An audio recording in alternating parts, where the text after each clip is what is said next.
মিনার বোন রিনা মাদুরে বসে খেলা করছিল এবং মিনা তাকে দেখছিল। রিনা তখন তার ঝুমঝুমিটা ফেলে দিল। মিনা সেটা কুড়িয়ে তার বোনকে দিল। এরপর সে দেখল একটা কাক তাদের মাটির হাঁড়িতে রাখা জলে মুখ দিচ্ছে। তখন মিনা কাকটিকে তাড়িয়ে দিল। তারপর মিনা তার বোনের কাছে গিয়ে শুয়ে পড়ল এবং সে ঘুমিয়ে পড়ল। সে তখন স্বপ্ন দেখতে শুরু করলো। স্বপ্নে সে দেখল একটা মাদুরে করে উড়ে যাচ্ছে।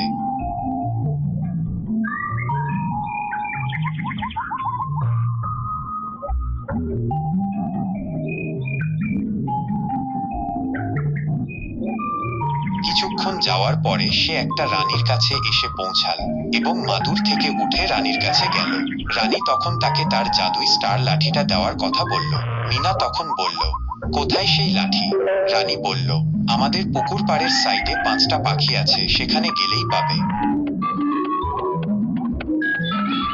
বাচ্চারা, দ্বিতীয় পর্ব দেখতে লাইক, সাবস্ক্রাইব করে ঘন্টা বাজিয়ে আমাদের সাথে থাকুন।